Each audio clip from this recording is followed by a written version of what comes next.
Good morning. Thank you all for attending this QuickBooks presentation. So running a business has many facets. Keeping track of finances is perhaps one of the most daunting pieces of operating a business. Having the proper tools helps relieve some of the pressure. And QuickBooks is the one tool that for me is my most used tool. It's my most important tool that I have that can help me do my job effectively and efficiently.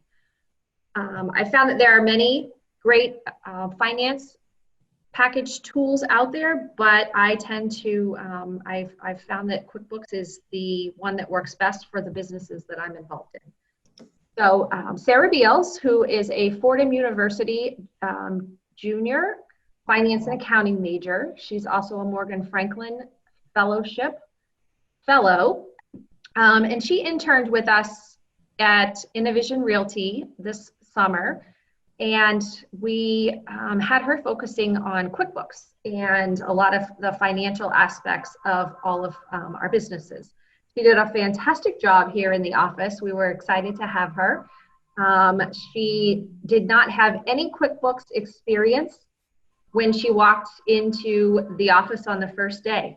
So between the staff here and myself, we trained her from the beginning to learn QuickBooks. And I think if we would ask her, she has a very good understanding of the basics and also some more, what's my word? I can't think of the word, but some other aspects of QuickBooks, some advanced QuickBooks as well. So she has put together this wonderful presentation on the basics of QuickBooks. I think that anybody who watches this QuickBooks video will come out of this with a very good understanding of the flow of QuickBooks. So this is the QuickBooks desktop version. There is, of course, the online version of QuickBooks, but today we're focused on the desktop version. So Sarah, the floor is yours, and we look forward to the presentation that you have put together for us. Thank you. All right, thank you. So good morning. I'm Sarah Beals. I'm going to be leading today's presentation on kind of the basic functions of QuickBooks with a tutorial presentation. So like Michelle said, I'm a junior at Fordham University in New York City, studying accounting and finance. And this summer I was really excited to intern at Innovision Realty, as well as to become a Morgan Franklin Fellowship Fellow. So again, this is kind of a beginner level introduction to Intuit's desktop version. Like Michelle said, they do have an online version too, which has similar basic functions, but I believe kind of the operations are maybe located in different spaces, so there's some slight differences between the two. So this is the desktop version. So I had, again, never used QuickBooks before starting my internship this summer. So when I was starting to try to design a presentation to introduce QuickBooks and what the program can do, I outlined in my head kind of a logical progression of how I learned what I considered to be the 6 basic functions of QuickBooks and how they flow and work together. So these functions follow transactions through to the end of the accounting period in order to generate accurate and comprehensive financial statements to help business owners get a sense of the financial health of their company. So what functions are we going to review today? You can see them on the screen right here in this kind of flow chart of the 6 basic functions. So to me, the logical flow of the software starts with the enter bills function and then progresses to paying bills, creating invoices, receiving payments, recording deposits, and ultimately reconciling your accounts by comparing your QuickBooks records to your bank statement at the end of the month.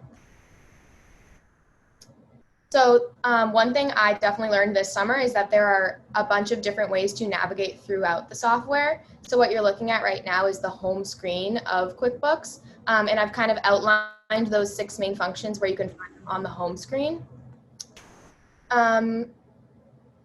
So this is a great screen to come back to for reference, and it also does a great job of laying out the functions in a type of flow chart if you're more of a visual learner.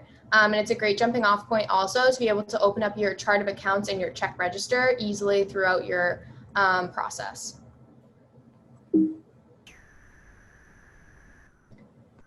All right, so the first function we'll go over is the enter bills function. This function allows the business owner to enter bills received in the mail, and it specifies the vendor, bill date, reference number, terms, and the due date to keep track of outstanding bills for the business. Before QuickBooks, I had never really made much distinction in my head between a bill and an invoice. They were kind of the same, but the program definitely does make a distinction between the two, so I wanted to include a little something about that. The way I started to think of it in my head is that a bill is a liability the business owes to another business. It is money that needs to be paid. So here I've written that a bill is an invoice that the business receives from using a product or service of another business, and it is money the business owns. So just for a little example, I feel like something everyone's familiar with is Comcast. So Comcast would bill the business $50 for cable and internet expenses per month.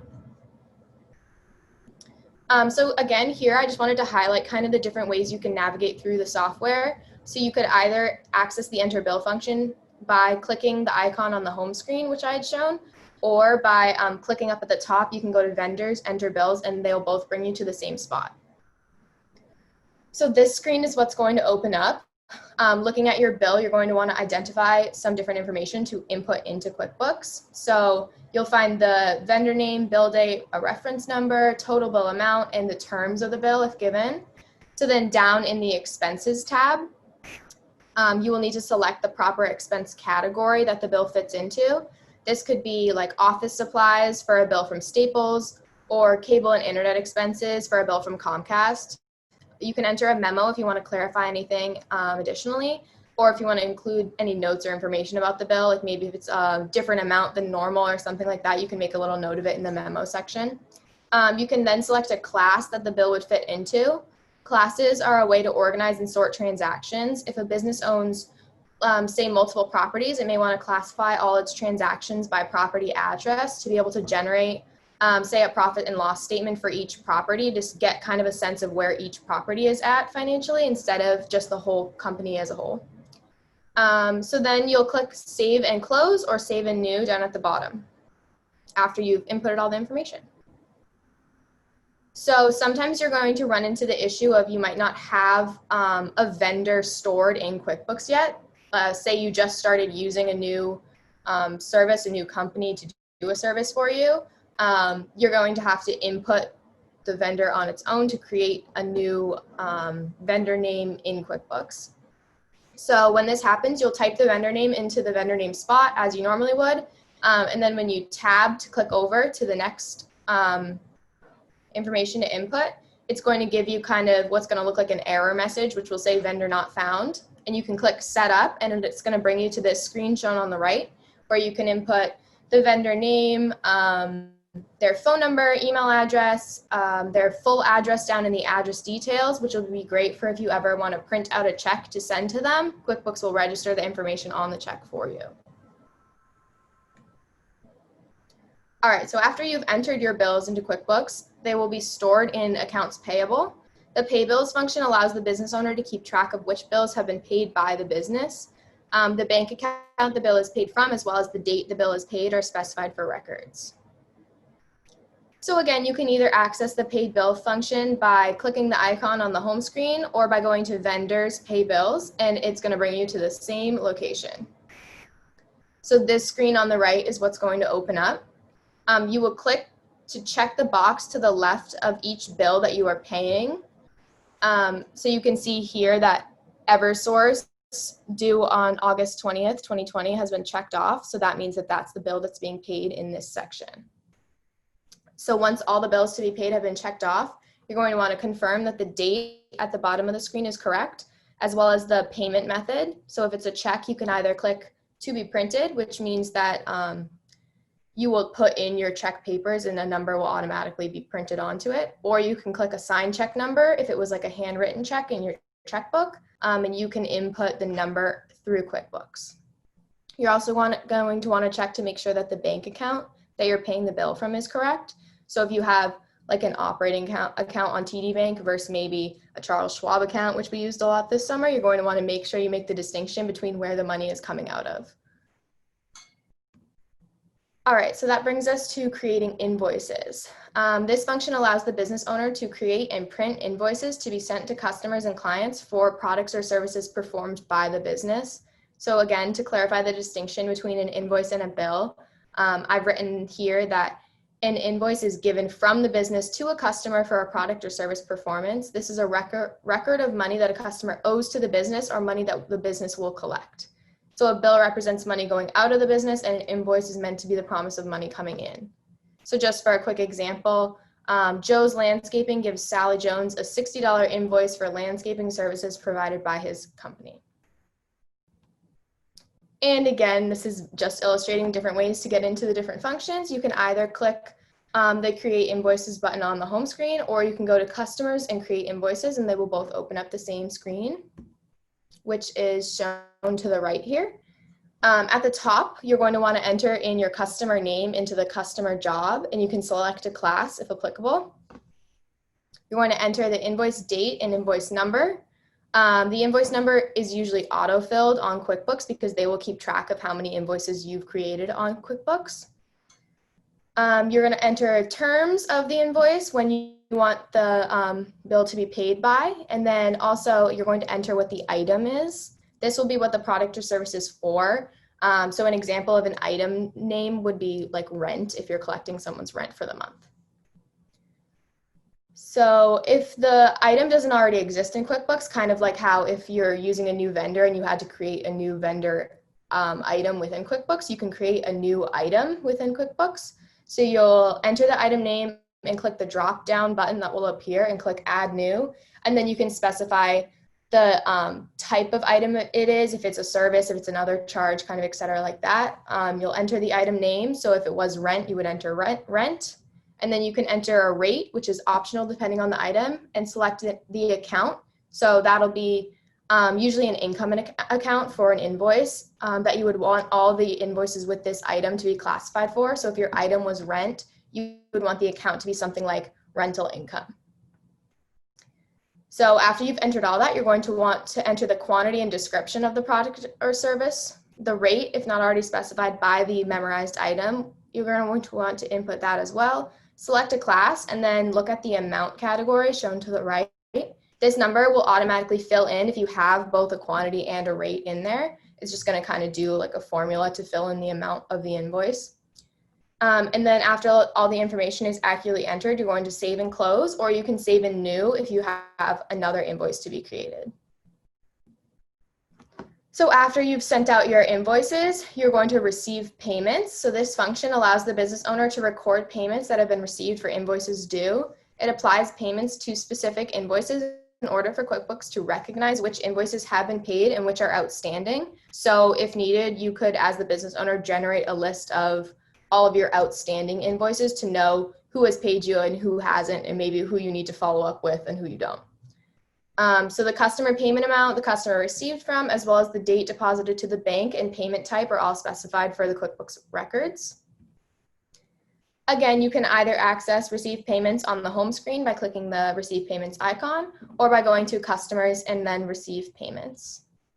So upon opening this function, you're going to see the screen to the right. You'll enter the customer name into the received from.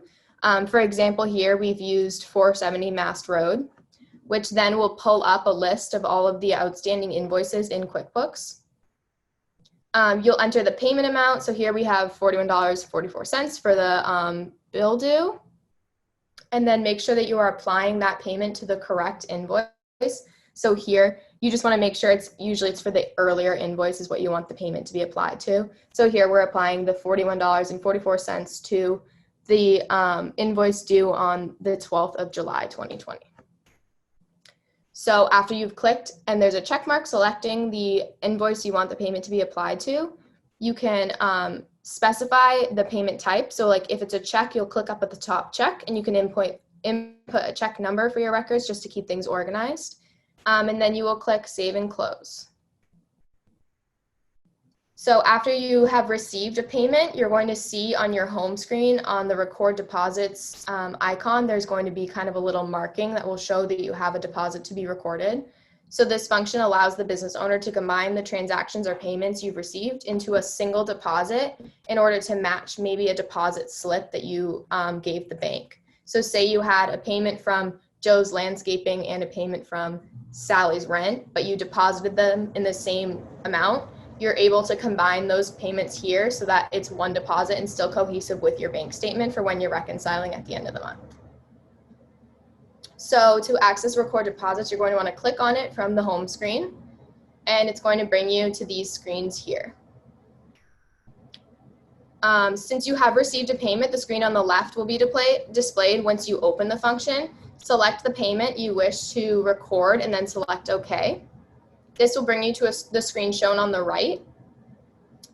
If you had selected more than one payment, on the right side you would see more than one line. So where you see received from 470 Mast Road and then from account undeposited funds. If you had selected more than one payment, you would have an additional line under that would show the second payment you had selected.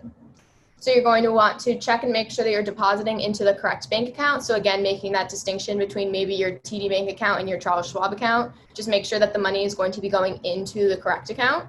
And then you're going to check the date of deposit. So you'll just switch the date up at the top next to the bank account. And then you can click Save and Close or Save and New if you want to record an additional deposit. So after we've completed those 5 initial steps, it brings us to kind of the big one, which is reconciling your accounts at the end of the month. So reconciliation is the process of ensuring that 2 sets of records agree. It ensures that the money leaving an account matches the actual money spent. In this case, you will reconcile the transactions recorded on QuickBooks to your bank statement to make sure that all the money that went out of and went into your bank account during the accounting period is recorded accurately within QuickBooks. This ensures that the financial statements that you can generate on QuickBooks at the end of the accounting period are accurate and will provide a whole picture of the business's financial standing. So to reconcile, you can either click the icon on the home screen or you can go to Banking Reconcile. And that's going to bring you to this screen on the right is going to open up. Looking at your bank statement, you're going to want to check the statement date, alter if it's not correct on QuickBooks, but this is again something that it stores automatically. So if in the past it had noticed all your bank statements are recorded on the last day of the month, it will automatically input the last day of the month every time you go to reconcile that specific account. So usually it is the last day of the month, but sometimes you could have like a bank statement that you see quarterly, or maybe something that it comes out mid-month. So that's just something to pay attention to. And also I found that that's a way to make sure that I am looking at the bank statement that corresponds with the account that I'm reconciling on QuickBooks. Because if you're looking at a bank statement and say the statement date is the end of the month, but QuickBooks is showing that it's the middle of the month, you might want to go back and check that you're not in the wrong account. So it's just kind of a way to check yourself as you're going. So you're also going to now want to identify what the beginning balance and ending balance on the bank statement is. Beginning balance is again remembered by QuickBooks from the last time you had reconciled, but you'll input the ending balance into this screen, and once that's in, you can click Continue. So once you click Continue, the screen pictured on the right here will appear. So you're going to want to look for cleared balance and difference at the bottom right corner of the screen. These are values that are going to change as you reconcile by clicking off or clearing your checks or payments and deposits or other credits. The difference needs to be $0 at the end to complete the reconciliation. So to do this, you're going to go through the bank statement line by line and focus on all the deposits first and then all the withdrawals second. On QuickBooks, the left side of the screen here shows it says charges and cash advances right here, I think. Yeah, that's going to correspond with all your withdrawals on the bank statement on the left side of the screen there. And then when you look at the right side of the screen where it says payments and credits, that's going to correspond with all of your deposits on the bank statement.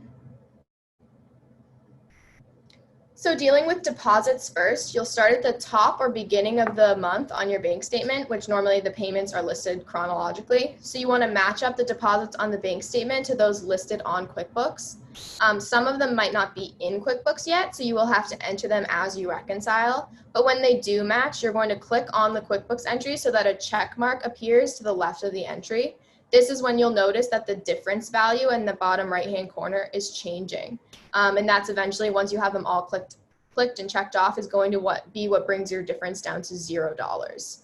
So if you need to add a deposit to QuickBooks, you're going to click Banking, Make Deposits from the reconciliation window. You can do that. And this is going to open up the screen you see to the right here. Check that the deposit to account is correct. You want that to be the bank account that you are reconciling to. So just again, make sure you're not reconciling to your TD bank account, and maybe you're making this deposit to your Charles Schwab account, because after you close everything out, it's still not going to appear on your reconciliation window. And then there's a level of confusion to find out where you just made the deposit actually go to.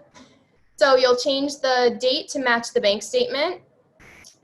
If you know who or what vendor the deposit is coming from, you can enter that field, but it's also okay to leave the received from blank if you can't find that information. You're going to enter from account, add a memo if necessary, enter the deposit amount, and then check to make sure that the deposit total at the bottom is correct. The from account field doesn't refer to a bank account, but it is referring to an asset, liability, equity, income, or expense account. So for example, if your deposit is Sally paying her September rent, the account would be rental income. And after all this information is entered, you can click Save and Close, and the deposit should now appear on your reconciliation screen, and you can click on it and check it off. And again, your difference value will then change when you do that. So after you've entered and checked off all the deposits, you're going to start at the top of the list of withdrawals and try to match up each withdrawal on the bank statement to an entry in the checks or payments section on QuickBooks. So just to note, something that I found helpful is on that reconciliation screen, you can sort the payments in different ways. QuickBooks automatically sorts by date, so it's in a chronological order. But when you have a lot of them, I found sometimes it's easier to sort by check number, and then it'll sort all your automated payments at the top, then all your checks, and then kind of your transfers or whatever other withdrawals you had. Or you can sort by the vendor or payee, and it'll sort by, like, maybe you have a couple Comcast bills and you're not sure which one you're actually looking for. You can sort by the vendor, and then all your Comcast bills will be shown together. And I think it's just an easier way to kind of find the payment you're looking for when you have a lot shown in the reconciliation screen. So if you have a withdrawal on the bank statement that doesn't have a corresponding entry on QuickBooks, you can write a check. This will happen sometimes with automated payments. They come automatically out of your bank online, but since you have to then, when you're reconciling, go back and actually put it into QuickBooks, because QuickBooks doesn't know that that money automatically came out. So to do this, you're going to click Banking, Write Checks from the reconciliation window, and the screen that you're looking to the right here is going to appear. You're going to want to make sure, again, I feel like I've said this a million times, but that your check is coming out of the right bank account, because that's, again, if it's coming out of the wrong bank account, it's not going to show up in your reconciliation window after you hit Save and Close. So you're going to specify the vendor in the Pay to the Order of spot, mark the check number, or you can write ATM if it was one of those automated online payments. Change the date to match the bank statement's date of withdrawal, enter the correct dollar amount, and add a memo if necessary. So one of the ones I had run into a lot was on the bank statement. You might have like an overdraft fee or a maintenance fee or something. So maybe in the memo, I would write overdraft fee check number and put kind of that check number, just so you could go back and keep track of things like that. So you'll specify an account. So if it was an overdraft fee, you could specify bank service charges. Then you're going to save and close the check, and the transaction is now going to appear in the reconciliation window for you to check off. So this is just some things to pay attention to that I found helpful, kind of wanted to include. You're going to want to be careful and make sure you're thoroughly checking to see if you actually do have a payment or withdrawal hiding somewhere on QuickBooks before writing a check. Always check your accounts payable by clicking Vendors Pay Bills, as sometimes a bill that has been paid and is shown on the bank statement is not always marked as paid on QuickBooks. Writing a new check and not applying it to the existing bill in accounts payable will cause the bill to be accounted for twice. QuickBooks views the bills in accounts payable as liabilities to be paid, so it will show that you owe more money than you actually paid out of your bank account if checks are not properly applied to move bills out of accounts payable. So sometimes, for example, a monthly automated charge or memorized transaction on QuickBooks, the date and the payee of the transaction on the reconciliation screen will match, but the actual dollar amount will be slightly different because your monthly bills can vary slightly. So instead of writing an entirely new check, you can double click on that entry and just edit the amount to match your bank statement, and then save and close, and you can just click to reconcile that. You never want to, though, edit the amount of a bill that's been marked as paid. Otherwise, QuickBooks is again going to get confused and think that you either owe more money than you actually do, or that someone owes you money because you overpaid a bill. Another tool that I just wanted to mention here is Control F, which you can see I've kind of put the screen in that will pop up when you Control F to the right here. It's a great tool that allows you to search and find any transaction within QuickBooks. It searches and pulls up results throughout the whole history of your account. So you can find maybe your first transaction ever, whether it be in 2020 or in 2012, it will still be able to find it. Or you can find really new transactions too. So it searches throughout all of time. There are so many different ways to search using this tool. You can search through invoices by your customer job or by invoice number, or you can search through all your checks by check number or payee. There's also an advanced search option, which allows you to filter by class. So if you're looking for just one specific class information, you can search by specific dollar amount. So maybe you know that you had a $110 deposit, but you don't know where it went. You can search for exactly the payment amount and be able to find it that way and kind of clear up your records like that. So if the bank statement shows that funds have been transferred in or out of the account to another account, you can click Banking Transfer Funds, enter the date of the transfer, specify a class again if applicable, and then enter the bank account you are transferring from and where you are transferring to. Again, you're going to want to be very sure that you have that information correct so that the money is going out of the correct account into the correct account, so nothing gets confused, because you're going to want it to match up to that statement again when you're reconciling. Enter the transfer amount, and then you're going to hit Save and Close. So after all withdrawals and deposits detailed on the bank statement have been accounted for in QuickBooks, check that the difference is now $0. When it is, you can click Reconcile Now. The picture you see to the right of your screen here shows kind of a completed reconciliation window, and you can see all of your withdrawals checked off and all of your deposits checked off. And then in that bottom right corner, the difference should be $0. So right then you are ready to click Reconcile Now. Just to note, if you are reconciling before the end of the month or before the end of the accounting period, just to keep track of your records maybe as you go, you're not going to want to hit Reconcile Now until you have every single payment accounted for. So until the end of the accounting period, you can start reconciling, start checking off the payments that you have already shown online maybe, but you're just going to want to close the reconciliation window when you're done, or you can click Leave.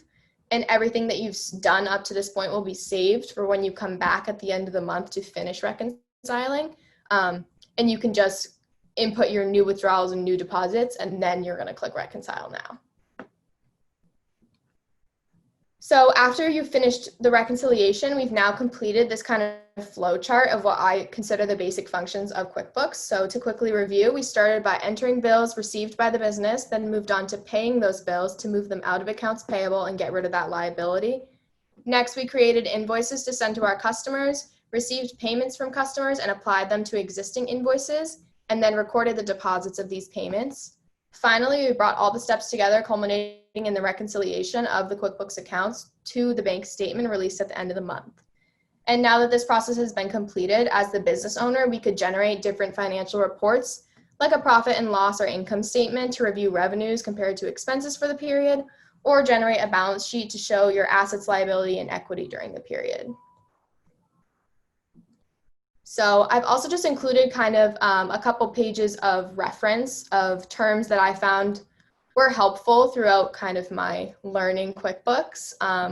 Like, for example, when I said there's kind of that difference to be clarified between an invoice and a bill, I just kind of wrote up my own definitions of the two. So if anyone wanted to get this presentation and then go back there to reference, I just thought that that would be nice to include to clear up some maybe confusing terms or terms that are unique just to QuickBooks. But that's all I have today, so thank you so much.